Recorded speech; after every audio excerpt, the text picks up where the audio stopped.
Hello, everyone. Welcome to the Become Fire podcast. It's so good to have you, whether you're listening to us or now watching us on YouTube. It's so good to have you. Please like, subscribe, and follow whatever format you're listening to or watching on. It really helps us. And please spread the word. Share it with your friends so people can get a sense of this podcast and what we do. That's kind of the series we're on right now, is talking about a little bit of what the Friars do and what a big part of our ministry is. And so I'm here today, privileged to be with Deacon Paul. Happy to be here. Tell us a little bit about yourself, Deacon Paul. I want to start with the podcast is definitely, we've upgraded since I've last been to this platform. And so good things. Not sure how much to look at the camera or not. But no, things are really good. So I was obviously ordained to the diaconate May 24th. Absolutely one of the greatest experiences of my life. Absolutely incredible. Just a huge blessing from the Lord. Just really seeing his providence come through. Just feeling, almost a decade ago that he called me to the priesthood and just kind of gave me the assurance that if this is my will, this will happen. And so to be in that moment of kind of the fulfillment of the promise was just an incredible experience. That's awesome. Mm-hmm. Now, for all those out there who might be thinking, I've got Deacon Bob in my parish. Deacon Bob's married, has 5 kids. He works construction. It helps out in the parish on the weekends. And then I have Deacon Paul, who's a celibate religious. Yes, no 5 kids. And not 5 kids. Or wife. So are you guys the same? Are you different? Like, what does it mean that you're a deacon? So it's the same sacrament. So the Deacon Bob in our scenario and Deacon Paul were both underneath the sacraments of holy orders. So we would have similar obligations to be able to administer the sacraments, but the obligations also to pray the office and things of that nature that would be proper to the clerical state. The distinction would be that they would be permanent deacons, meaning that once you're ordained to the permanent diaconate, you would never go on to the priesthood, whereas I am what's called a transitional deacon. So it's just a year of transition before I'd receive the holy orders to the priesthood. That's awesome. So that's kind of the main difference. And you're getting ordained when? June 6th, 10 a.m. at All Saints. Everyone is welcome. That's awesome. So give me one highlight of diaconate. One highlight of diaconate?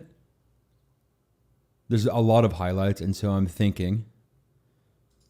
I would say it was pretty wild that the day I got ordained, we came back.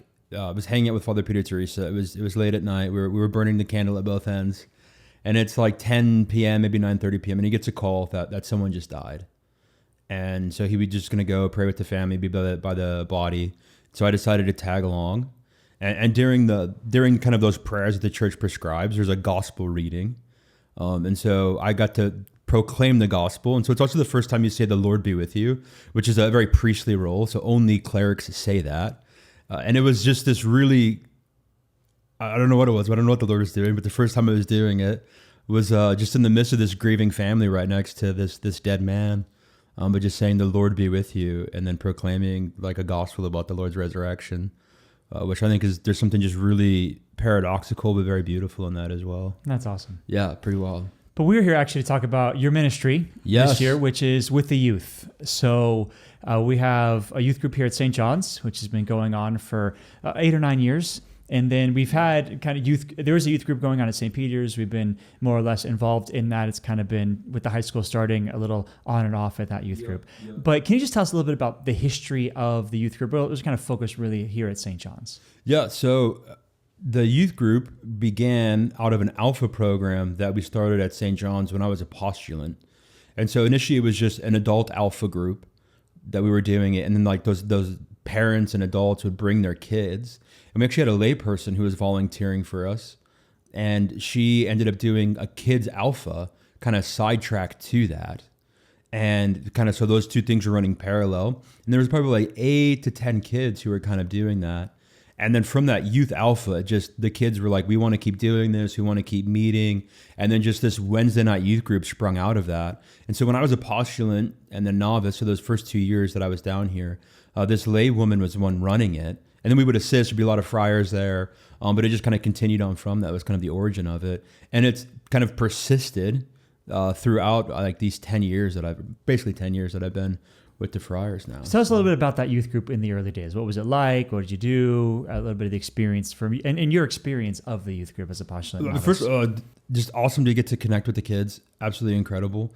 And then also just a lot of like playing games. We would do football. There was one time where, unbeknownst to the brothers, the kids had like filled up water balloons, and we came around the corner and just got smoked with water balloons. There's like pictures of it. And so there's like stuff like that. That was just absolutely fun. There was like, we got like fake snowballs for Christmas one year, and we had like a snowball fight. And then there was also just some really beautiful moments also of prayer that would also happen, because we do like kind of feed them, do fun and game stuff, and then we go into the church. And I remember there's one where we just had them like write out like whatever prayer they had to Jesus. And we like went outside and we had a bowl. It was like a clay bowl, and we put them all in there and we just burned these prayers. And I just remember like a lot of the kids just mentioning like that was like really powerful. Not that it was like, they couldn't really articulate it, but there was just something about this kind of ritual action, going from the church to going outside to like burning these prayers to God, that really resonated with them. And for my time of the novitiate, I think really, so we were walking with these kids for a long time. I think kind of a highlight or a culmination of it is we ended up doing like a 2-day retreat out at Mount Claret. I think it was high schoolers. So I think we had about 10 high school students, I want to say. It was something like that. And the Lord just really moved really powerfully at that retreat. Like we prayed over the kids. The kids were like, they were like hearing the voice. I'm not the voice of God, but like they were like visions and like healings, and the Lord really was just doing crazy stuff with these kids. And so that was just absolutely incredible, which is like kind of like the whole point of the youth group. Like the telos of it is that these kids would know, love, and serve Jesus Christ, and know that they're loved by Him. Yeah. And just parallel to this, just to kind of mention the history as well, there was a youth group going on at St. Peter's, which was also meeting. They would do a dinner and games and a talk in the church, kind of very similar. Yeah. And you were coming over to that very regularly. And Wednesdays and Thursdays are basically just youth nights. And then that group as well, and this group, something you weren't involved in, but I want to mention is we were going to the March for Life in San Francisco. Yes. So got a grant to kind of get these youth groups going. A part of that was we joined with St. Mary's High School, and kind of joined them on their pilgrimage to the March for Life in San Francisco. And this real profound impact on a lot of our kids. We just actually had one who was a part of that trip who just got married in the church. We were all there for very that. exciting about that. Incredible experience. And then you go away for seminary.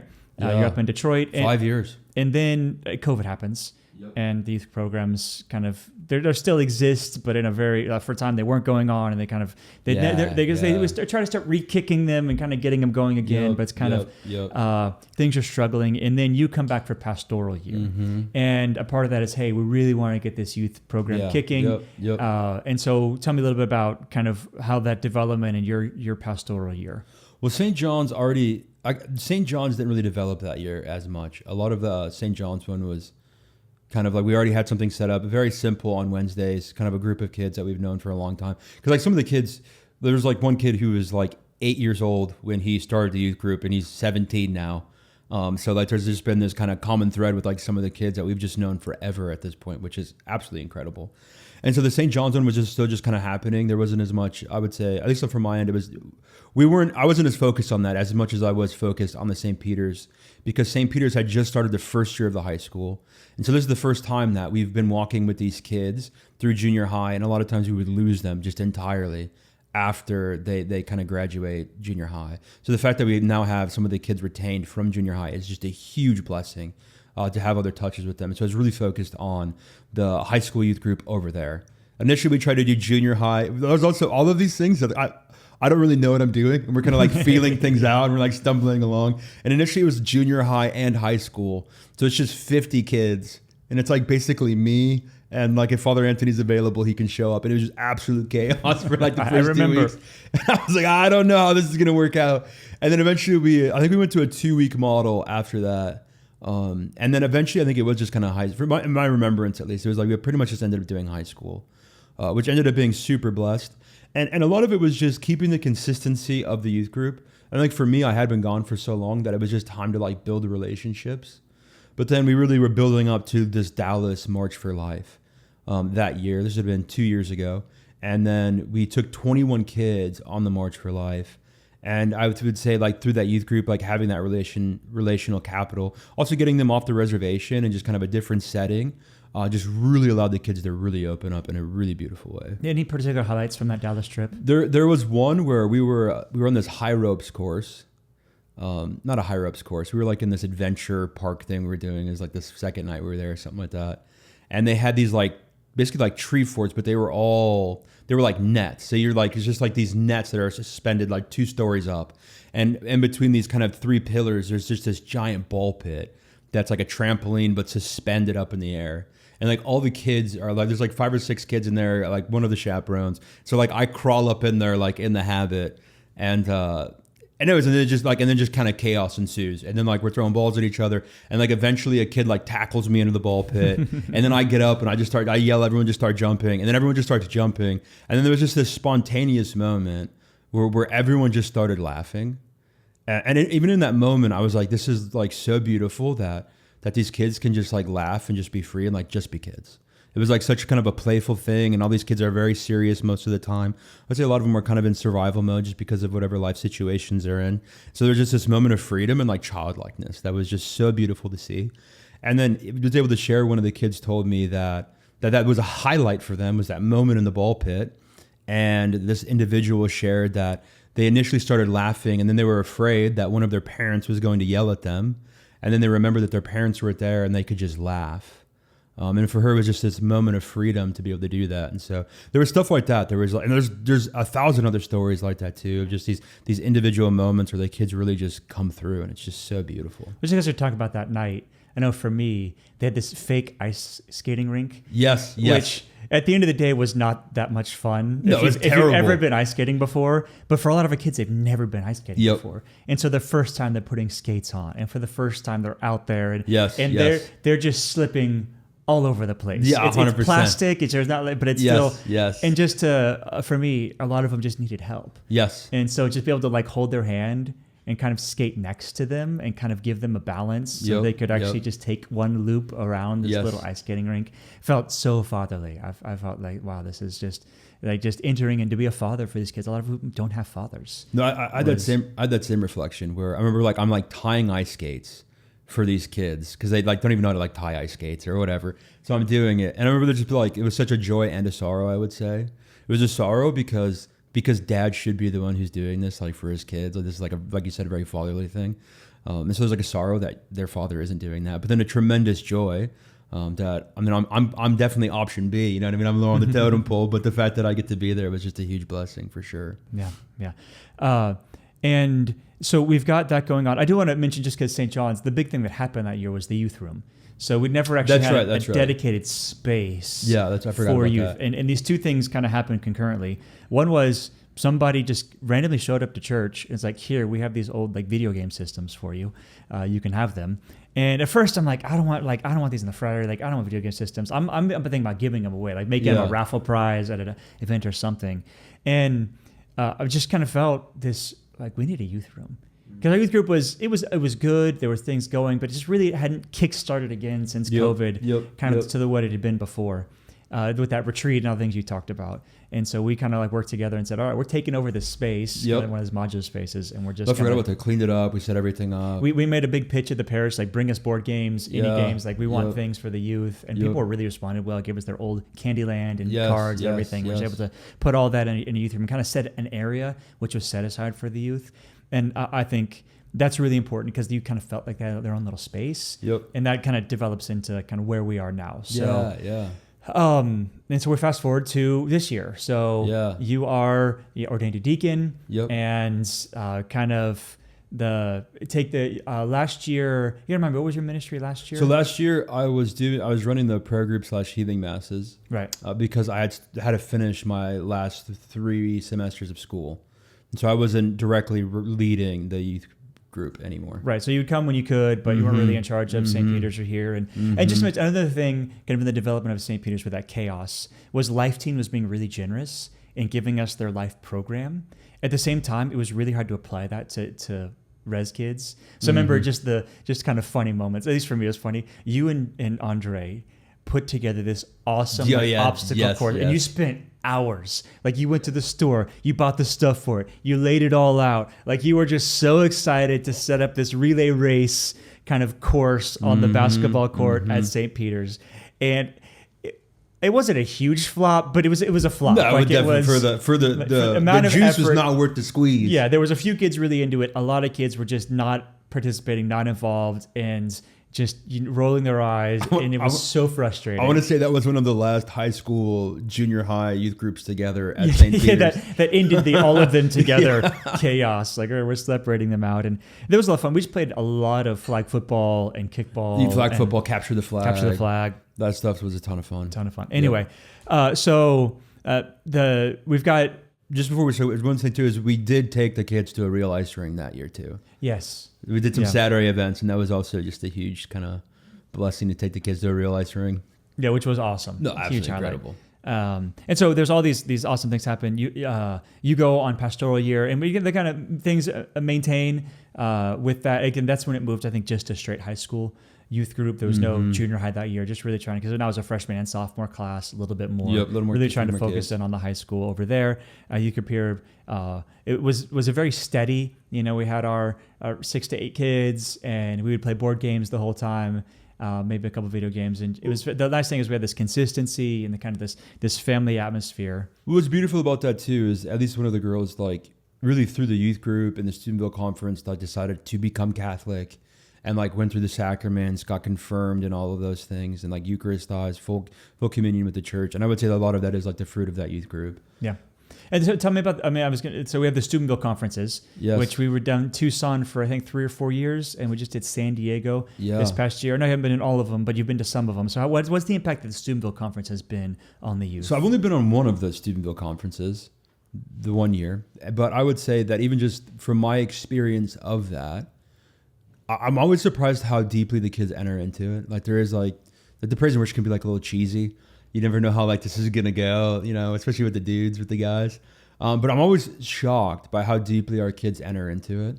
And I do think it's a part of that is that the people down here are just so musical already that they have all these traditions of singing, and the boys already like there's traditional songs they do. So I think there's already like a kind of a predisposition to like songs and worship. And so, anyways, so seeing them enter in so deeply, and then also when they bring the Eucharist around too, that the kids are like reaching out to it, they're like want to be close to the Lord.